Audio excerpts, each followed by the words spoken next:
Cette semaine, dans Chemin de traverse, je vous emmène à la rencontre d'un médecin, un médecin des arbres.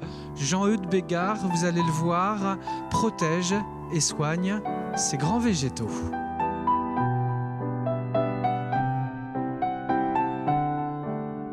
Bonjour Jean-Eudes.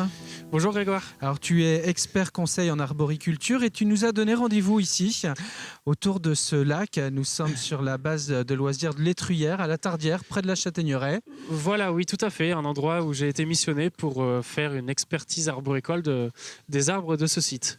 Suite à un dégât qui date de l'été 2019, c'est, je crois, une branche de ce châtaignier qui est tombée et on t'a appelé pour cette raison-là au départ. Exactement. La branche est tombée en pleine journée à côté de gens qui jouaient aux boules et donc les services techniques ont pris peur quand ils ont vu ça, donc ils ont voulu vérifier l'état de santé et de sécurité de l'ensemble des arbres du site pour pas que ça se reproduise et pour pas risquer un accident avec les nombreuses personnes qui viennent profiter du site.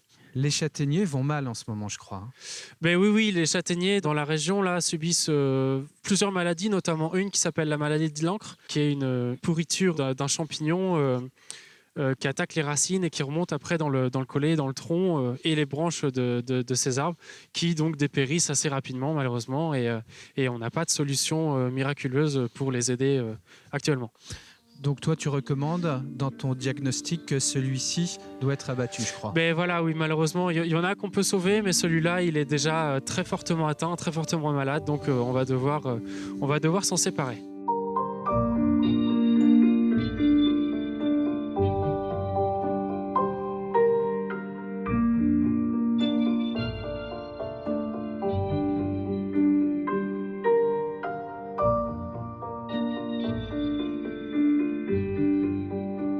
Jean-Eudes, pour bien diagnostiquer un arbre, il faut d'abord bien le regarder. Tout à fait. On est obligé, pour bien diagnostiquer un arbre, de regarder les différentes parties, donc les racines, le collet, le tronc, les branches et les feuilles, pour être sûr de rien oublier et rien laisser de côté. Là, par exemple, on a le cas de figure d'un frêne qu'il faut diagnostiquer sur le site. Donc, on va commencer par regarder un petit peu le contexte. Très important, donc le contexte, on voit qu'il y a un enrobé qui a été installé, on voit que là il y a un chemin qui mène au parking, donc tout de suite on peut se douter que l'enrobé a dû créer quelques dégâts au niveau des racines au moment de l'installation, parce que les enrobés sont assez profonds en général. On voit même d'ailleurs qu'il y a des parties des contreforts qui sont un peu abîmés. Le chemin, on voit des petits dégâts de tassement des gens qui sont passés, donc ça ce sera aussi à signaler sur l'arbre.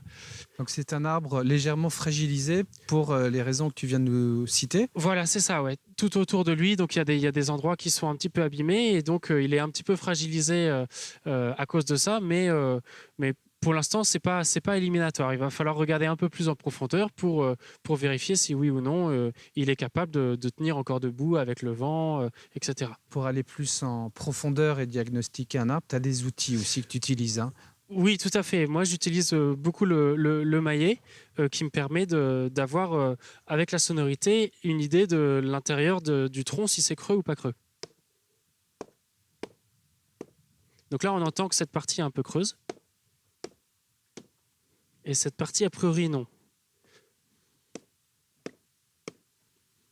Alors quand c'est creux, c'est un mauvais signe ou pas automatiquement ? Alors quand c'est creux, il faut en savoir plus. C'est-à-dire que si c'est fortement creux avec très peu de boissin, là on peut être inquiet sur la qualité de l'arbre à tenir debout.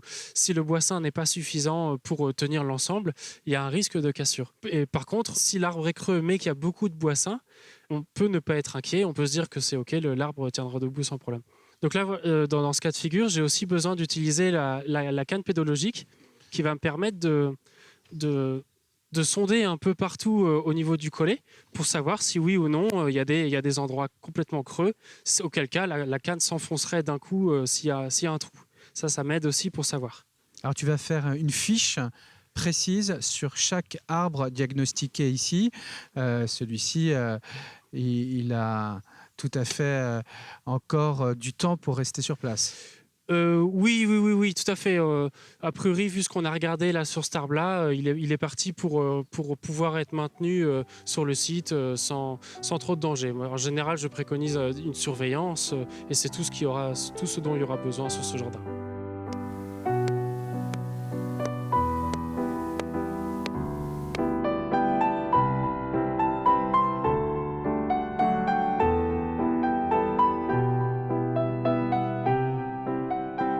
Jean-Eudes, comment devient-on expert conseil en arboriculture? Toi, tu as un parcours, j'imagine, très proche de la nature déjà.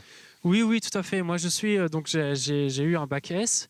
J'ai fait des études d'ingénieur en foresterie urbaine, ça s'appelle. Donc, c'est un double diplôme d'horticulture avec l'INH d'Angers. Donc, c'est une école d'ingénieurs en horticulture, la seule en France qui est à Angers.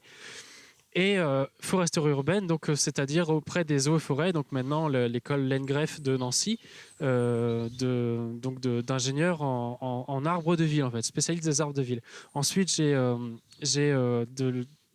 plusieurs années d'expérience dans des bureaux d'études pour des activités similaires du diagnostic d'arbres.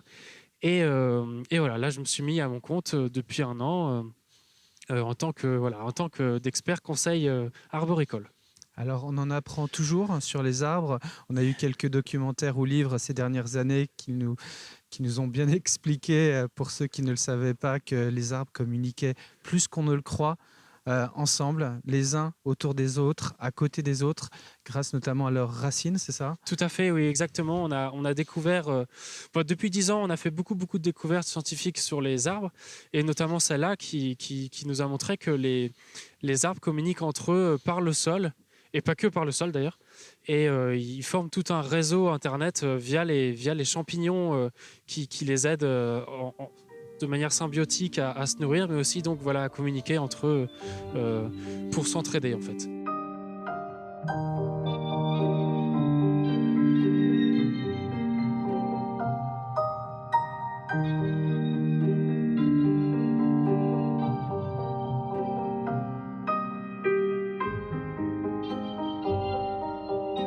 En fait, là, on a une série d'arbres.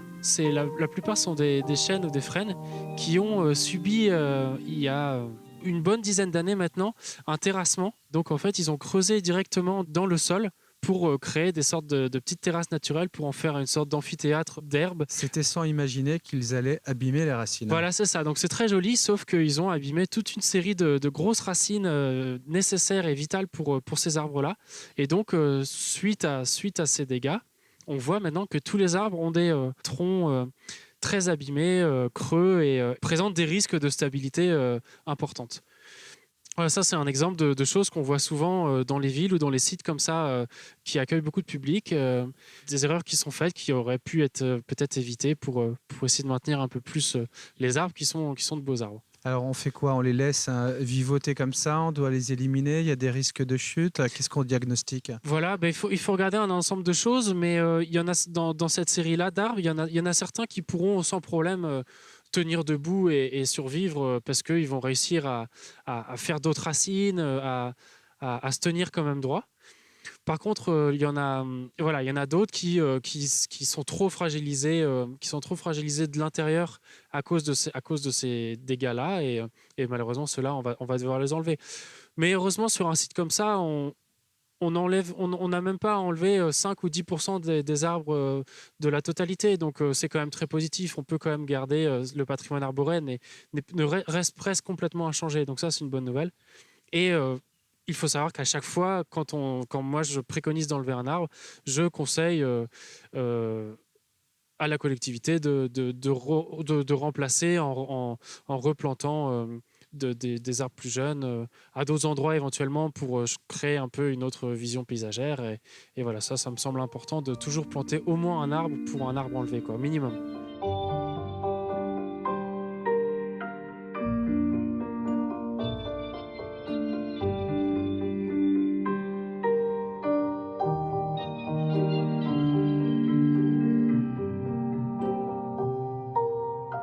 Jean-Eudes, ce sont à la fois les collectivités, comme ici, mais aussi les entreprises, ou bien même les privés qui t'appellent pour diagnostiquer leur arbre ou leur patrimoine arboré, finalement, Tout à aussi, fait. que tu peux gérer sur la longueur. Voilà, moi je propose des conseils de gestion sur une dizaine d'années pour savoir quoi faire, ça veut donc savoir quoi faire, à quel moment, s'il y a des urgences à gérer, s'il y a des différents types de tailles à faire, des renouvellements, des remplacements de sujets par exemple.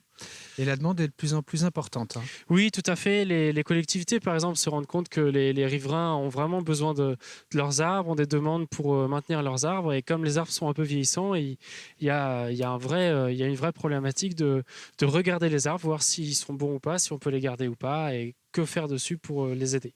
Alors généralement, le premier motif d'appel, c'est un risque de chute. Ensuite, peut-être arrive la maladie d'un arbre. Oui, c'est ça. Souvent, mes appels sont liés à la mise en sécurité d'un endroit, donc savoir si oui ou non l'arbre risque de tomber ou non, donc pour se prévenir de tout risque.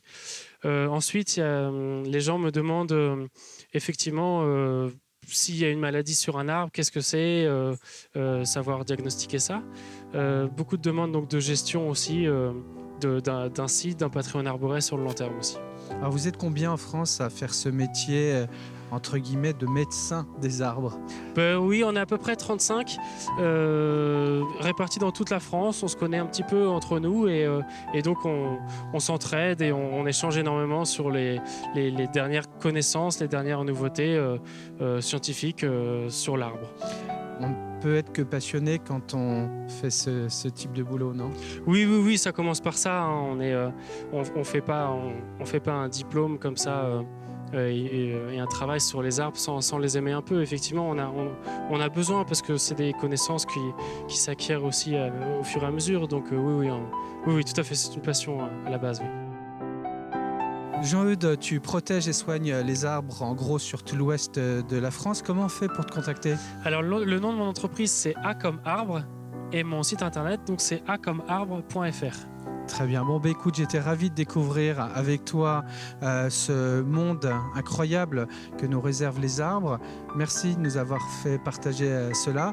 Et puis, quant à nous, on se dit à bientôt pour un autre numéro de Chemin de Traverse.